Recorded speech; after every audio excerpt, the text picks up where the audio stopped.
Hello all, कैसे हैं आप लोग। Welcome to the online platform of CS knowledge. आज हम राजस्थान के अंदर सिंचाई के साधन, जितने भी साधन राजस्थान के अंदर सिंचाई के होते हैं, वो वाला टॉपिक आज हम करने वाले हैं।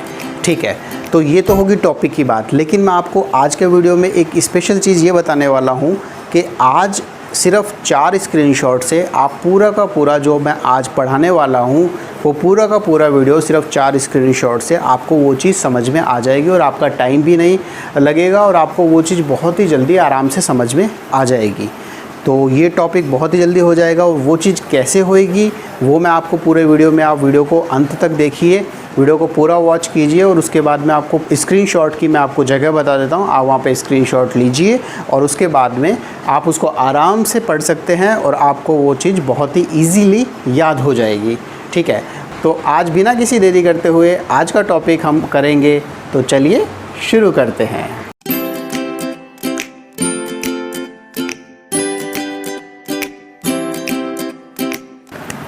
ओके, आज का टॉपिक देखते हैं। राजस्थान में सिंचाई के साधन। पहले ये देखते हैं कि राजस्थान में किस किस साधनों से, कौन कौन से इक्विपमेंट है, कौन कौन से तरीके हैं कि जिनसे राजस्थान में सिंचाई की जाती है। तो उसमें देखिए, सबसे पहले नलकूप होते हैं, कुएं, नहर, तालाब,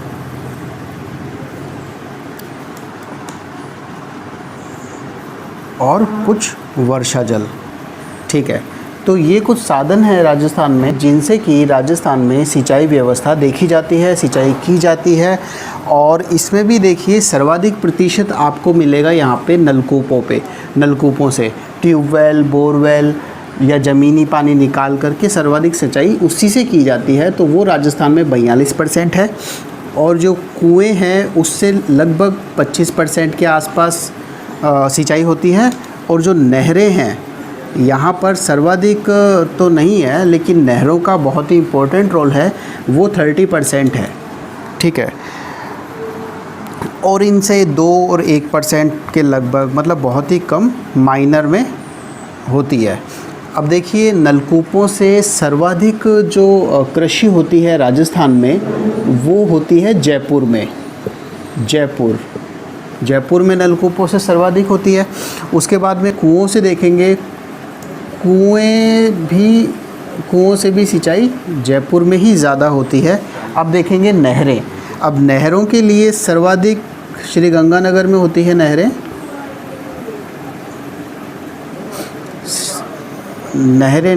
सिंचाई, हाँ, श्री गंगानगर में सर्वाधिक सिंचाई होती है नहरों से। इसके बाद देखेंगे तालाब के लिए आप देखिए भीलवाड़ा जो जगह है, भीलवाड़ा में सर्वाधिक जो सिंचाई होती है वो तालाबों से होती है। तो तालाब का हो गया इधर, नहरों का गंगानगर का हो गया। इसके बाद में ये आपका कुएं और नलकूप का हो गया, जयपुर में होती है, जयपुर और आसपास में। ठीक है, तो ये है। इसके बाद में देखिए जो परियोजनाएं होती हैं, जो सिंचाई के साधन होते हैं, किस किस प्रकार के होते हैं, कौन कौन सी योजनाएं हैं, वो देखते हैं आगे। उसके बाद में डिटेल में देखेंगे कि राजस्थान के अंदर टोटल कितनी परियोजनाएं या कितनी बहुउद्देशीय परियोजनाएं वो सब हैं, तो उसके बारे में भी डिटेल में देखेंगे। तो इसमें देखेंगे जो अपने सर्वाधिक सिंचाई होती है राजस्थान में, वो होता है सर्वाधिक सिंचित क्षेत्र अपना यहाँ पर है गंगानगर इसमें, और सबसे कम है आपका राजसमंद का।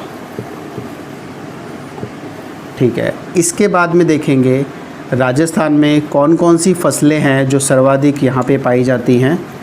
तो राजस्थान के अंदर फसलें, जो गेहूँ है ये सर्वाधिक है, सर्वाधिक बोया जाता है, उगाया जाता है। और उसके बाद में राई, सरसों और कपास, ये भी राजस्थान में काफ़ी बोया जाता है।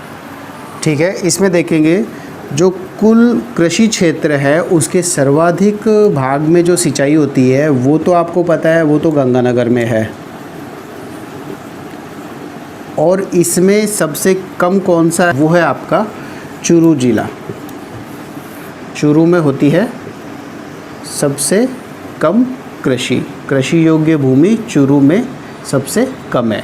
ठीक है, इसके बाद में और भी है, और मैं आपको बताता हूँ। चूरू के अलावा ये आपका है जैसलमेर, और इसमें ये आपका जोधपुर भी है।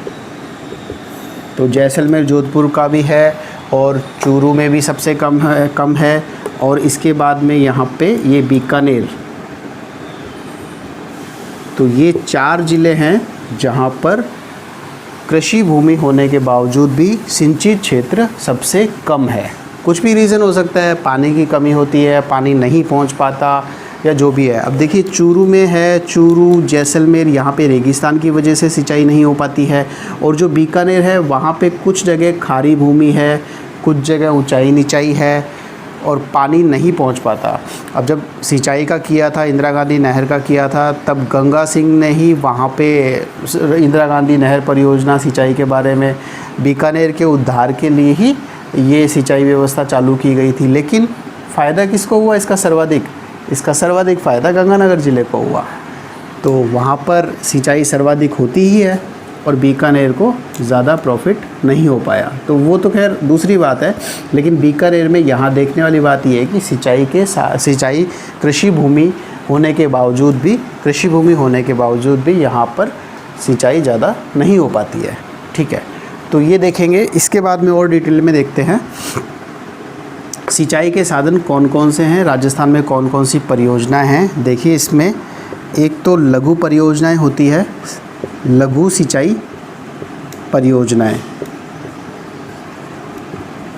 इसके बाद में देखिए आप मध्यम, मिडल लेवल की होती हैं जो, और इसके बाद में वृहत होती हैं,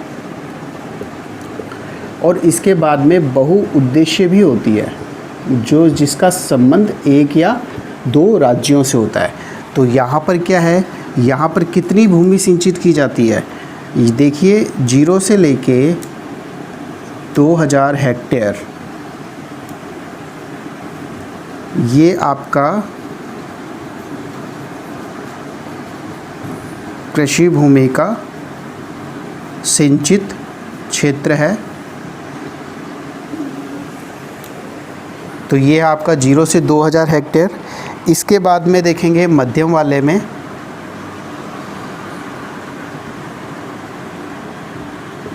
2000 से 10,000 हेक्टेयर, और जो वृहत वाला है वो 10,000 हेक्टेयर से भी ऊपर। ये 10,000 हेक्टेयर से भी ऊपर जो होती है भूमि, उसके लिए सिंचित क्षेत्र की परियोजनाएं होती है। और जो बहुउद्देश्य होती है, इसका संबंध 2 या 2 से अधिक राज्यों से होता है। इसमें सिंचित क्षेत्र के अलावा आपके बांध भी आते हैं, बिजली निर्माण भी आता है। जैसे मैं अभी आपको और भी डिटेल में बताने वाला हूँ। तो कुछ परियोजनाएं हैं, जैसे माही बजाज सागर परियोजना है, उसमें आपको सिंचाई के साथ साथ अन्य चीज़ों का भी लाभ मिला है। उसमें बिजली भी बनाई जाती है और भी कई उपयोग किए जाते हैं। तो वो सब है, वो सब बहुउद्देशीय में आता है। तो ये कुछ सिंचाई के साधन और ये सब है। अब इसमें डिटेल में देख लेते हैं कि जो परियोजनाएं चली आ रही हैं राजस्थान में, कुछ नवीन है, कुछ पुरानी है, कुछ इम्पोर्टेंट है, कुछ जस्ट रिवाइज के हिसाब से है। तो जितनी भी परियोजनाएं हैं वो आज करनी है। तो इसमें टोटल 8 परियोजनाएं हैं, वो मैं उसकी डिटेल में आपको बताता हूँ। तो एक तो आप इसका स्क्रीनशॉट ले लीजिए, ठीक है। इसके बाद में मैं आपको परियोजना बताऊँगा, उसका स्क्रीनशॉट लेना। ओके, अब देखते हैं राजस्थान के अंदर कौन कौन सी बहुउद्देशीय परियोजनाएं हैं। तो ये हो गया आपका बहुउद्देशीय परियोजनाएं राज्य के लिए महत्वपूर्ण है। और बहुउद्देशीय वही है जिसका उद्देश्य एक से ज़्यादा होता है, मतलब आपको कृषि के साथ साथ आपको बिजली की ज़रूरत और भी कई उद्देश्यों में वो चीज़ काम में आती है। तो ये परियोजनाएं कौन कौन सी है? नंबर 1 पे भाखड़ा नागल परियोजना। इसके बाद में एक व्यास परियोजना है, एक ये आपकी चंबल परियोजना है,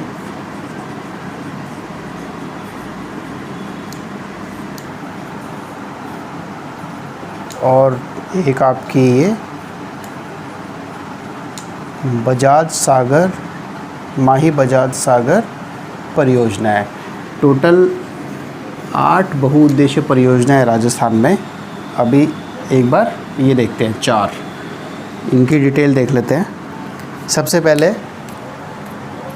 भाखड़ा नागल परियोजना, तो ठीक है, ये क्या है आपकी पंजाब, हरियाणा और राजस्थान। इसमें देखिए आपका ये जो भाखड़ा बांध है ये बना हुआ है हिमाचल में। ये आपका हिमाचल में बांध बना हुआ है। जो नागल बांध है ये आपका पंजाब में बना हुआ है। भाखड़ा और नागल यहाँ पे 2 बांध बने हुए हैं, एक भाखड़ा हिमाचल में है, दूसरा पंजाब में है, और वहाँ से नहर निकाली गई है राजस्थान के लिए, जो कि राजस्थान के सिंचाई परियोजनाओं के उद्देश्य को पूरा करती है। तो एक तो ये हो गया। इसके बाद देखिए यहाँ पर नेहरू जी हैं, उन्होंने क्या कहा था, इसको चमत्कारी विराट वस्तु की संज्ञा दी थी। चमत्कारी विराट वस्तु की इन्होंने संज्ञा दी है। किसने दी है? नेहरू जी ने। उस टाइम दी थी आधुनिक भारत का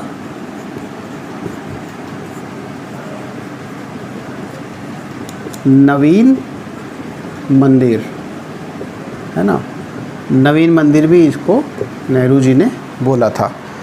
तो ये है भाखड़ा नागल। इसके बाद में दूसरी देखते हैं व्यास परियोजना। इसको मैं ठीक है। इसके बाद में व्यास परियोजना। व्यास परियोजना भी पंजाब, हरियाणा और राजस्थान की संयुक्त परियोजना है। और इसमें क्या है आपका हिमाचल प्रदेश में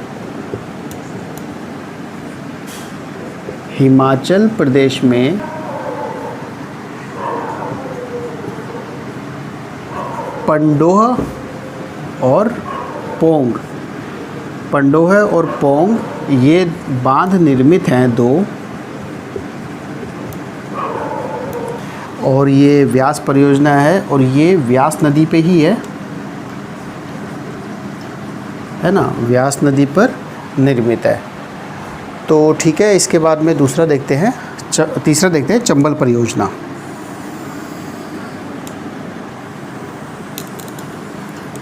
ये आपकी चंबल परियोजना है। अब चंबल परियोजना का करते हैं। इसमें राजस्थान और मध्य प्रदेश का हिस्सा है। 50-50% की पार्टनरशिप है। और चंबल परियोजना में 4 बांध हैं। 4 बांध है। इसमें गांधी सागर,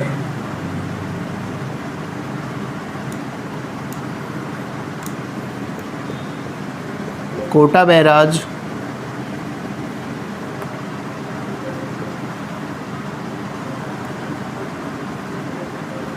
राणा प्रताप सागर और इसके बाद में जवाहर सागर।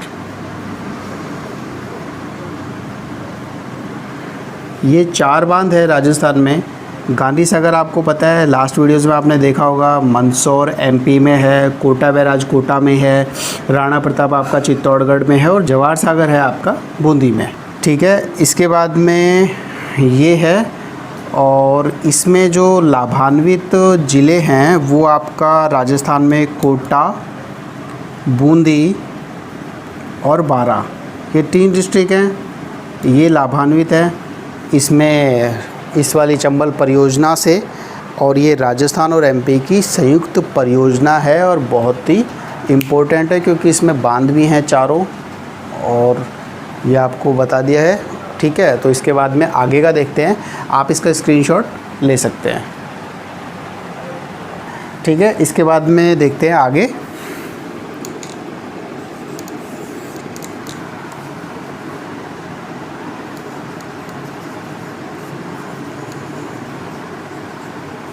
माही बजाज परियोजना, इसका क्या है, ये राजस्थान में सर्वाधिक लाभान्वित इसमें जो ज़िला है वो राजस्थान का बांसवाड़ा ज़िला है। ठीक है, राजस्थान का बांसवाड़ा ज़िला सर्वाधिक लाभान्वित है। बोरखेड़ा जो गांव है राजस्थान का, राजस्थान के एंड में जो गांव है बोरखेड़ा गांव, वो बांसवाड़ा में है, और वहाँ से एक बांध, वहाँ पे बांध बना हुआ है, माही बजाज सागर बांध।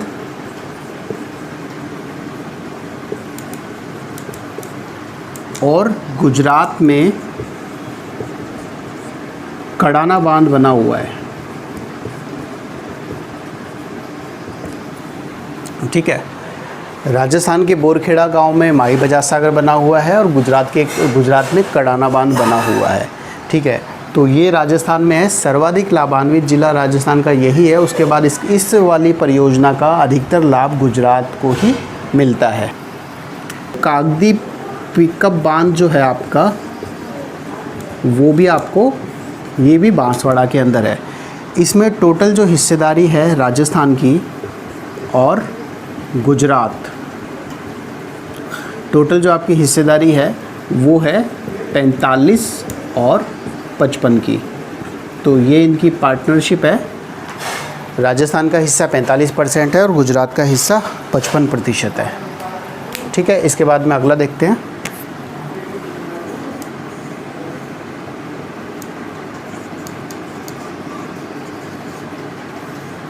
गंग नहर परियोजना, ये बीकानेर नहर भी बोलते हैं इसको, और जो बीकानेर के राजा थे गंगा सिंह जी, उन्होंने इस नहर का निर्माण करवाया था 1922 से 1927 के बीच में। और ये बीकानेर शहर के लिए ये नहर लाई गई थी। इसका उद्देश्य बीकानेर में सिंचाई व्यवस्था को सुधारना था। तो ठीक है, ये पुरानी नहर है, चली आ रही है, इसको गंग नहर के नाम से जाना जाता है।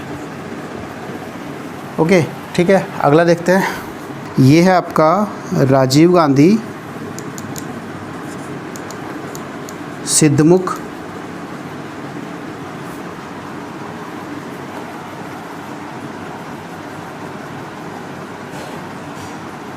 व नौहर परियोजना। इसमें क्या है, इसमें देखेंगे रावी और व्यास,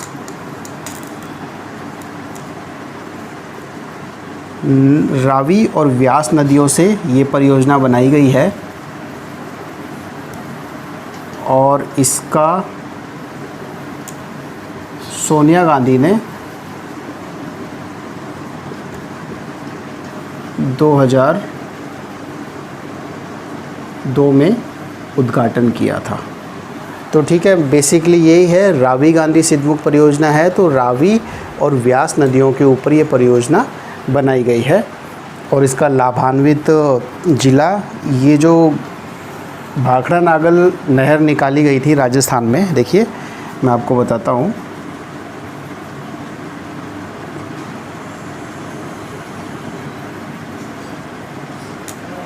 ये जो राजस्थान है, यहाँ पर इसमें भाखड़ा नागल की एक ब्रांच तो यहाँ चली गई थी, उसके बाद में इसी से ये निकाली गई है राजीव गांधी सिद्धमुख नौहर परियोजना। तो ये हनुमानगढ़ के नीचे नौहर ज़िले तक है, तो ये निकाली गई है। इसके बाद में माही बजाज सागर का आपका ये है, और ये आपका चंबल परियोजना, ये आप जानते हैं। ठीक है, इसके बाद देखते हैं नेक्स्ट। इसके बाद देखते हैं नर्मदा नहर परियोजना। इसका क्या है? नर्मदा नहर है, इसमें नर्मदा नहर से संबंधित है ये परियोजना, और इसका पानी 2008 में सीलू गांव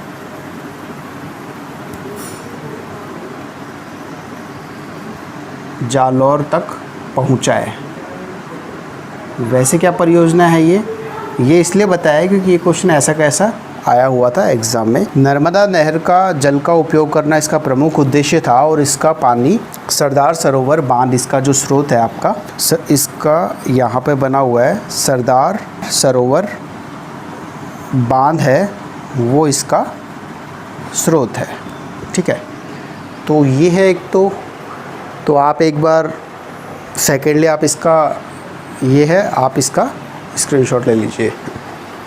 अब इसमें लास्ट देखते हैं, लास्ट है जो, पर ये बहुत ही इम्पोर्टेंट है, बीसलपुर परियोजना। ये क्या है? ये 1988 और 1989 से प्रारंभ हुई थी ये परियोजना, और ये मुख्यतः राजस्थान में पेयजल की परियोजना है। बीसलपुर का आपको पता होगा पानी की सप्लाई होती है टोंक, जयपुर, तो ये आपका पेयजल परियोजना है मुख्य रूप से, और ये राजस्थान में टोंक के टोडा रायसिंग में बीसलपुर गांव है, बीसलपुर गांव है, वहाँ पे ये परियोजना है। ठीक है, इसमें देखेंगे ये जो बनास नदी है, बीसलपुर परियोजना राजस्थान में बनास नदी पर स्थित है। इसकी कुल लंबाई जो बांध बनाया गया है बनास नदी पर 575 मीटर लंबा और 39.5 मीटर ऊंचा ये बांध है।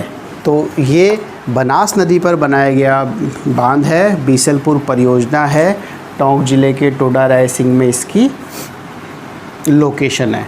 तो ये है आपका, ये आपके बीसलपुर परियोजना है, एक आप इसका स्क्रीनशॉट ले लीजिए।